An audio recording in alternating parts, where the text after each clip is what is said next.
What's up guys, V here, and in today's video I want to show you how to install the Corsair iCue Link Titan into your PC. Now I will have timestamps along this video so you can skip ahead to the parts that maybe you're stuck on or whatever you need to know. I'm going to cover this whole installation from start to finish, including removal of the old CPU. Now I know some of you are going to be installing this in a brand new PC, so you won't have to do this, and like I said before, you can just skip ahead. Now, since every single CPU cooler is a little bit different, I'm not going to get into too much detail about the removal process of your CPU cooler, since I don't know exactly which cooler you guys have. Now, the only thing I can recommend is warm up your CPU a little bit before the removal process. You can run the PC 30 seconds or so to soften that old thermal paste so it'll pop right out. Sometimes you got to give it a little wiggle while you're pulling it out, and if it still doesn't go, make sure the screws are fully loosened up. Now, since I'm removing an old cooler, I have thermal paste to clean off, and we do have to clean that off. And the way I'm gonna do this is 91% alcohol and some paper towels. Now, before I wet the paper towel, I like to give it a dry wipe first. Then take a bit of alcohol. You don't need a whole lot. You can spend a lot of time with like Q-tips and clean all that off if you want to, but the main surface area that you need to worry about is the front face of it. All right, so as you can see, everything is labeled very, very well. This is the backplate that Intel users are going to need to use. And these are all the brackets. And all the screws. These short screws are going to be what you need to attach the radiator to the case. And then of course we have a whole lot of cables, which I am going to show you how to install so that everything runs correctly. We also have this little iCue controller. At the end of this video, I will show you how to actually install iCue and how to control this with iCue software. If you have an AMD motherboard, you're gonna need to swap to these.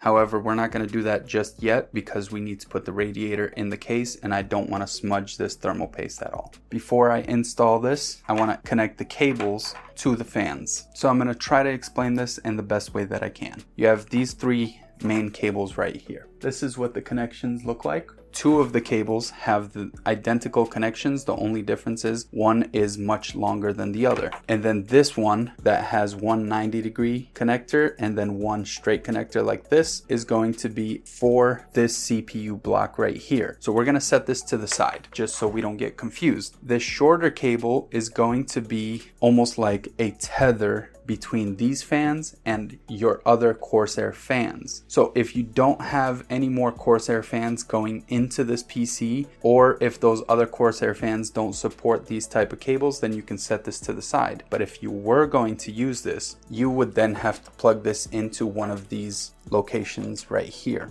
And then this end would then plug into one of the sides of your other fans. Now, there is a port on this side and on the other side. Since I don't have any more going in this PC, I'm gonna set this to the side. And now, since we figured out which cable we're gonna need, we're gonna go ahead and plug this cable in. So all you have to do is take this plug and plug it into one of these ports. And of course, you have the option to plug it in this way as well if you want to. Now, like I said, there's another port on the other side of these fans, just like this. So I'm gonna plug mine in on this side and we're good to go. Now for my case, I'm gonna go ahead and install the radiator up top. So I'm gonna have to remove this rear fan. And then of course I have to remove these two fans. And then we'll go ahead and install the radiator into the case. First, I'm gonna take this cable and feed it to the back just so it's not in my way or it's not getting pinched. And then we're gonna set this in here.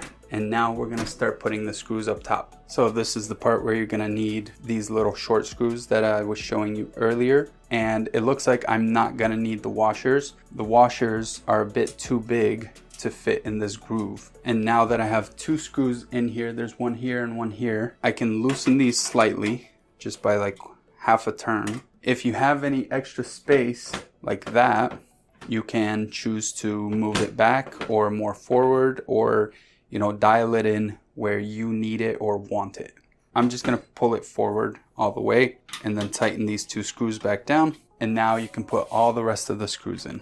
And if for some reason your case doesn't have slots that allow you to put every single screw in. Don't stress about it. You can leave a few screws missing. It's not that big of a deal, and it more than likely will not fall out. Now, one other thing to keep in mind, if you're building a brand new PC and it's an AMD motherboard, you're gonna have these little brackets, and they're gonna be attached to that back plate just like that. It's gonna have 2 screws per bracket. It's gonna have one up top and then one at the bottom. You're gonna remove those screws, pull these off, and then take those and place them in a Ziploc bag and keep them around just in case you ever need them for a future project. All right, so we're just about ready to install the block. So just to make it easier to plug everything in, we're gonna need this cable, which we talked about before, where it has one straight side and then one 90 degree. And we're gonna need this 90 degree USB-C. You could also use the one that doesn't have the 90 degree if you want to. So now we're gonna go ahead and plug this L-shaped 90 degree one right in here, just like that. Then we're gonna take the L-shaped 90 degree USB-C and we'll plug that just like that. Then we're gonna grab the other ends of these cables and we're gonna send it up here and out to the back. And now, since we are installing this on an AMD motherboard, I'm gonna have to swap these brackets to these brackets here. But if you're installing this on an Intel motherboard, you would just pop this off and these will line up with this backplate. And I'll show you how you would install this backplate in a second. But first, we're gonna have to remove these Intel ones, just like this. And be careful not to smear this thermal paste. Then you're gonna take your AMD brackets, just like, and then same thing with the other side.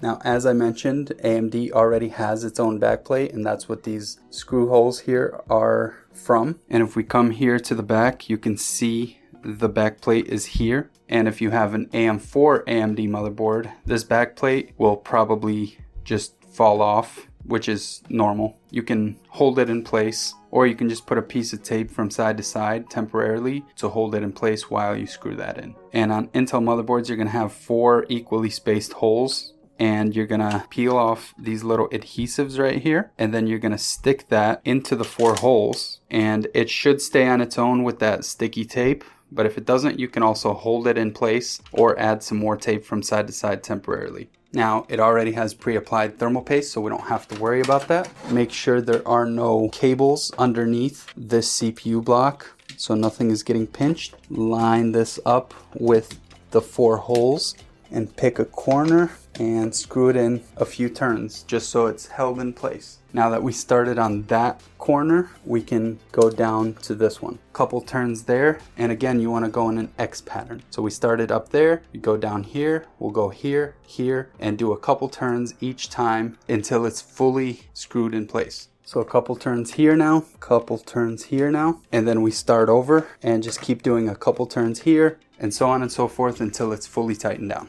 And the reason we're doing it this way, in case you don't know, is so that the CPU block sits perfectly flush on the CPU. And now that is installed. And now, if you didn't get the one with the LCD screen, like I said before, it should be the same process. The only difference is this has an LCD screen, and on the non-LCD screen model and this model, this cover comes off. You just take it off, and you can actually buy these LCD screens separately and then just swap them out. Now for the next step, we're gonna need to take this really skinny wire. This is gonna be plugged into the CPU fan header right up here. That is where we're gonna have to plug it in. On this motherboard, it's called CPU fan 1. And this is what the connector looks like. As you can see right here, there's this little rail, and it is a 3-pin. That's a 4-pin, but as you can see, it still has that little rail there. So all you have to do is match up this rail with that one, and it'll still plug in just like the 4-pin does. So there it is, fully plugged in. And now just take the other end, bring that to the back as well. And now the next step we're gonna have to do is to plug in this USB splitter. And we have to plug that all the way at the bottom here on my motherboard. All right, so I moved this fan over here just temporarily so I can show you properly. So on this motherboard, you can see the USB port right there, and there's another one right over here, but something's already plugged into that one. So this is what it looks like, and as you can see, there is 5 on this side and then 4 on that side with 1 covered up. one pin is missing on the actual motherboard. Just match that up and you're good to go. This is how it has to be plugged in. Just like that. And now other ends, you can just feed them to the back side. And now that's plugged in. I'll move this fan back and we can continue the process. Now we're gonna go into plugging in this controller. So now we're gonna have two more cables that we haven't plugged in just yet that we have to plug in. The first of which is another USB-C to USB 2.0 cable. That is going to be plugged in the USB-C port right over here. So that end goes there, and then this end goes into the splitter. So again, it plugs in the exact same way as we did on the motherboard. One pin is missing, so you just plug it in, and that's plugged in and done.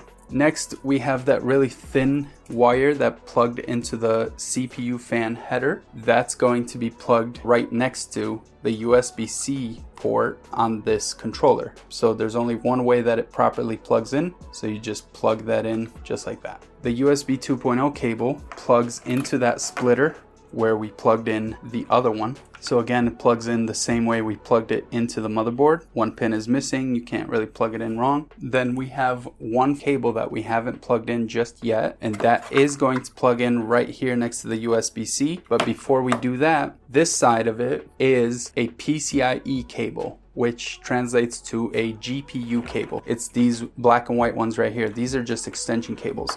These black cables down here are the cables that come from the power supply. So I pulled this one out, and on my power supply cables, it does say what they are, and this says PCIe. And if yours doesn't say, the way you can tell is the last two usually split off from the rest of the 6-pin. So it's an 8-pin cable usually, but it splits into a 6-pin and a 2-pin. And then most power supplies have a cable that comes from the power supply, which is this long cable. It goes into one connector, and then from that connector there's a second connector, which is the same exact concept. It's a 8-pin that splits into 6-pin, 2-pin. I have the GPU here, so I guess it would be even easier to just show you out here. So let's assume this is plugged into your GPU inside of the case. So now you have this little dongle. So this is the one you would need. Now this cable, this short cable that came with the Corsair, you would then take this side here, which as you can see here, it's a 6-pin, and it normally can only be plugged in one way. There's like a little notch right there that you have to line up with this little lever here, and that would just plug in like that. If you plug it in upside down, if you forcefully plug it in, because you can, as you can see, you will fry something. So don't do that. If it's really hard to press in like this, don't do that. So I just showed you that for educational purposes only. Anyways, so just plug it in just like that, and it should kind of clip in. And now that end will then plug right in here at the bottom of this. So I'm going to unplug this GPU and get it out of my way. All right, now we have all these bottom ones plugged in. The only thing left to plug in the fan cable, which is this one with the 90-degree turn, and you can just plug that in the side here facing the direction you want it to go. And then final cable is this cable from the CPU block is going to be plugged on this side of the controller. And of course, you know, you would have to cable manage everything your own way and however you want to do. And that's pretty much it. Then we're gonna go ahead and turn this PC on. I'll do a screen recording of how to install iCue and how to control this with iCue. So to install iCue, you just gotta go to their official website, click download iCue, find the one that you need. I need the Windows one. You can skip this step, open the file and select your language and click next. Obviously I already have iCue installed, so I'm just gonna close this out. All you gotta do is click through the prompts, agree to their terms and install. So I was using iCue for my RGB RAM, but for some reason iCue did not detect it. I checked all the cables, everything was plugged in properly. Turns out I just needed to do a fresh install of iCue. Once I opened iCue back up, everything was detected and the modules were installed in the software, and then it called for a few updates, which I did do. I just hit update now, and then it told me I needed to restart iCue, and then this is what it looks like once it opened up. I already messed around with all the settings and stuff. I did have to do this lighting setup in the iCue Link System Hub, And the reason I had to do that is because I plugged in that cable for the fans on this side instead of this side. So I was able to just drag and drop these where they belong based on the color that they were showing inside of the case. And you can also turn them so that the lighting is facing the correct direction. And same thing with this LCD screen right here. Then you can click on the fans, and if you want, you can click on cooling here and you can make a custom fan loop, or you can choose one of these presets right here, or you can just leave it alone as is out of the box. I'll just go with extreme for now because my CPU temps are a little high from screen recording and stuff. And you can also click these drop down menus right here. And I had them on balanced, so I'll just put them on extreme for now. And then screen setup, you can change what is showing on the screen. So right now I have my CPU temperature right up top and then GPU temperature right at the bottom here. Right here where it says screen types, you can create a custom one at the bottom, or you can just select one of these presets, and over here on the side you can create a new profile. So let's create a new profile. Once you got it created, you can just make it to whatever you want it to show. So let's do this real quick. You can select whatever temperature or information you want displayed. So let's just do, then you can change the colors and the max and minimum temperatures, and you can choose what it says here. So you can just put CPU and it'll change in real time on the actual screen. So again, you can just go through all of these and see what you like. And then you can go to lighting effects and you can put a new lighting layer. If you want them all to be the same thing, you can just go to lighting link, which links all of these together. And then you can just choose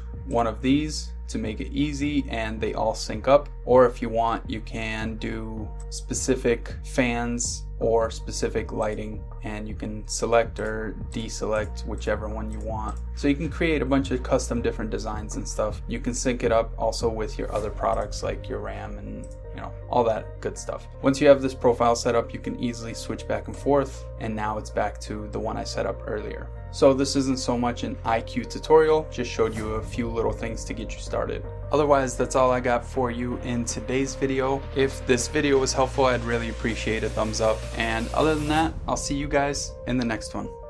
Peace.